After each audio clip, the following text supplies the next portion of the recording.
Yeah, she had more slow jams. Like she just had, nice. She had that DJ thing on lock. Because I get quite stressed out because I'm very like my music is very much based on my mood. Yeah. So if I'm feeling upbeat, I'll only put on like Afro beats or grime, and that's it. Whereas you kind of need to like go in and out if you're in a team environment, like because some people, might want to hear different things. So yeah, she was always good.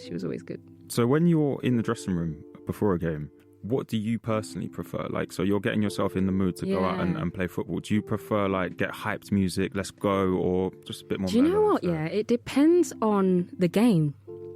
Okay. It depends on the game. Like if I'm playing a big game, I'm more kind of, I go internal. So I listen to gospel music. So I'm more like, okay, like I need to play well in this game. Like, God help me out there. Like I go more kind of like, I need to be uplifted internally so I can express myself, whatever.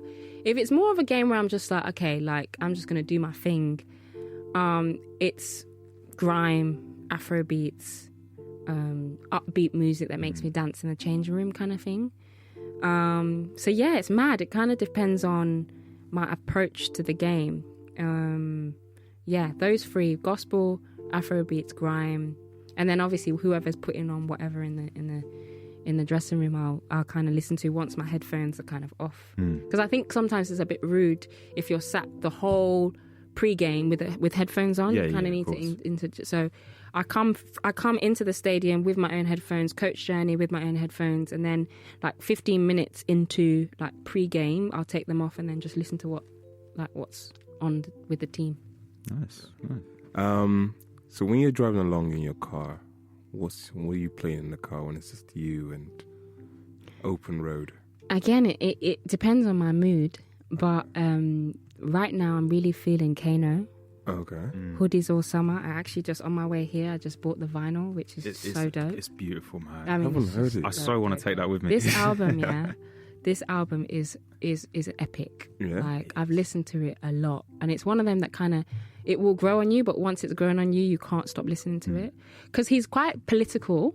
Yeah. But his flow is ridiculous. And what I love about Kano is that his wordplay is just like, you catch it and it's like, oh my God, like he said that. And then, and I watched an interview of him recently and he was saying that he actually writes all of his work down, and like, that's how his wordplay, he kind of manipulates his wordplay based on how he sees the words and stuff, like just a genius. Was that his interview with Akala? With Akala, yeah. And I'm going to see his concert at Royal Albert Hall, so very excited about that. So listen to Kano's album. If it's not like a specific artist, so I love Kano, love anything that's Beyonce, Davido, love him, Chris Brown, or like if I'm more kind of feeling more like mellow, it's more like neo soul, so Jhené Aiko or Jasmine Sullivan. Okay. Nice. A new artist I'm quite like is Sinead Harnett. She's got a new album called Lessons of Love. She's got a great voice. I mean, the list goes on really in terms of like, female artists that I really love. I'm kind of into vinyls now, so I just bought. I've got to mention Neo. Love Neo. So I'm kind of into like buying vinyls for like artists that I really really like. Yeah. So yeah, those artists they're always my go-to. So if you could choose one track to be your ultimate track, what would it be? What is Eni Aluko in a track? Well, I mean, I said I think Lauryn Hill's one of the best artists of all time. So it'd probably be something like Fujila. That Fuji's album again was just epic, like timeless album. Classic. Yeah. Fujila, Killing Me Softly. Depending on my mood, probably Fujila. That song, like every time I hear it, it just takes me back to childhood. Yeah. And takes me back to that kind of that era where I felt very much kind of free within myself, and probably Fujila. Rated by JR. Yeah, so I have been reviewing music and stuff that I've been listening to recently, but I'm going to give it a bit of a twist this week, and I'm going to be talking about a new show that came out on BBC Three, the Rap Game UK. It's taken the UK by storm, and there will be a few spoilers, so if you haven't heard it yet, skip ahead.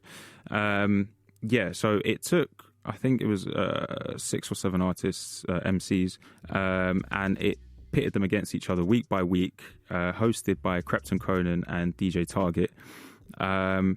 And it was just basically to find the next big rapper who is going to sign to Play Dirty, Crepton Conan's label.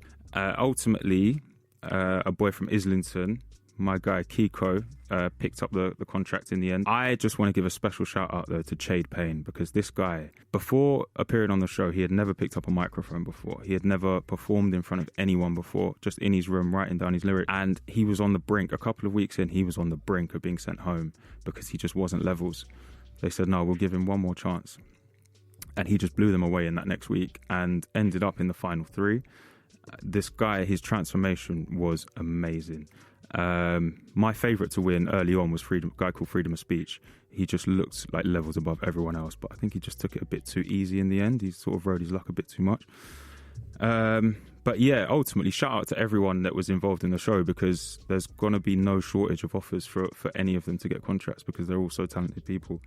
The Rap Game UK. Shout out to Crepton Conan, DJ Target, everyone else involved. Hopefully, fingers crossed, there will be a season 2. Okay. And with that, I think for me, that show, we've seen talent shows before. This is different though. But there seems some genuine love and wanting to help, rather than I'm going to blow you up with smoke, tell you how great you are, and then drop you. Like we've seen other shows do that. What I will say about that is most talent shows in terms of music that you'll see are pop music. And pop music, the judges are never that interested in who is on the stage. They're interested in the money that can be made.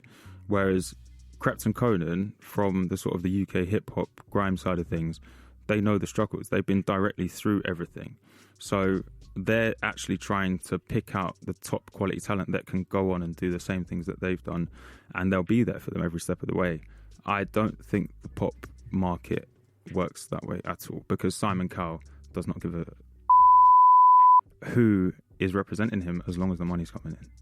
I think the culture too, like, even if you just walk down the street and see a group of people like rapping, there's going to be hard honesty in that group. Like, no one's going to tell you you're sick your flow's sick if it's not sick. That's it. So I feel like, whereas on some of these pop shows, if you look good or your sort of outward package is good, even if you can't sing, you'll move on.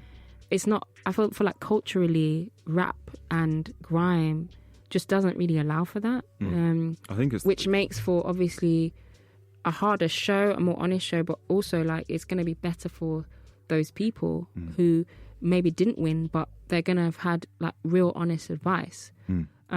Because I feel like there's a lot of honesty when it comes to grime and hip hop, like Absolutely. in terms of the music. Like no one really, there's no kind of fakeness.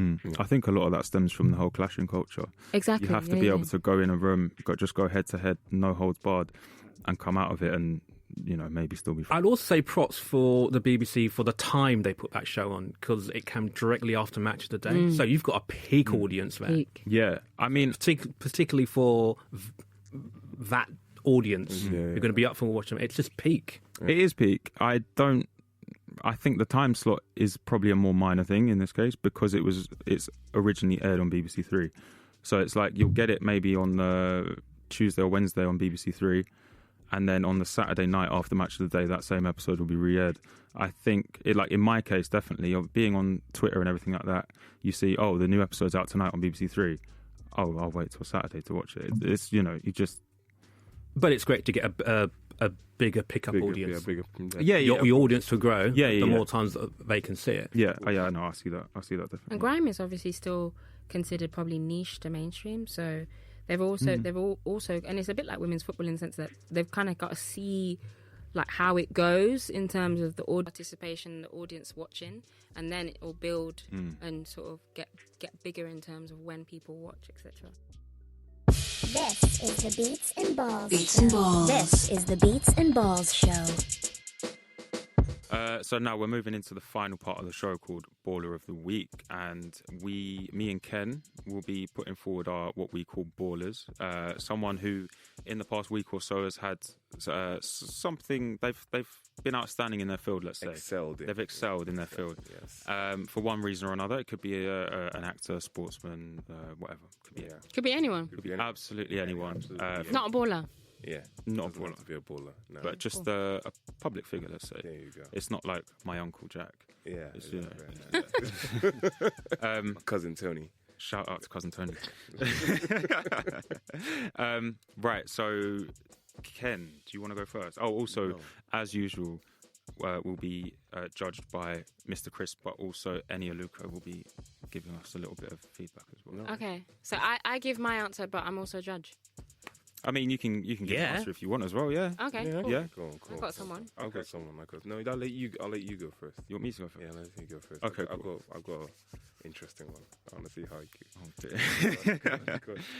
Right, so mine was very difficult this week. It was a toss-up between two very exceptional ladies. The first one was Katarina Johnson-Thompson. Cheers.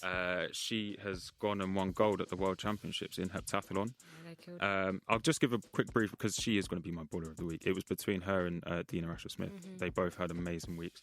But yeah, Katarina Johnson-Thompson, for all I can remember, I'm a sort of a casual viewer of athletics, and every time I see her on the screen, she seems to be struggling. It seems to like things are not really clicking, and all of a sudden, she's gone and smashed it at the World Championships this year. Obviously, not all of a sudden, but she's had a great championships, and she's gone and broken Jessica Ennis-Hill's heptathlon record. And there was a great shot of Katarina Johnson-Thompson, Jessica Ennis-Hill, and Denise Lewis all together, just having a little chat.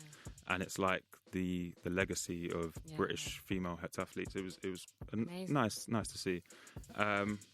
So yeah, for that reason, KJT, Katarina Johnson-Thompson, is my baller of the week. Eni or Ken? Eni? Okay, so I'm going to go with Prince Harry. Oh. And the reason I'm going to go with Prince Harry, because I just love the fact that he doesn't care. Like, he is doing what he thinks is right by his family by saying, listen, English press, British press, you're not going to get away with doing what you want to do in the interest of freedom of press. You're not going to get away with bullying my wife, who is an American that's come to, that's, obviously fallen in love with him and built a family.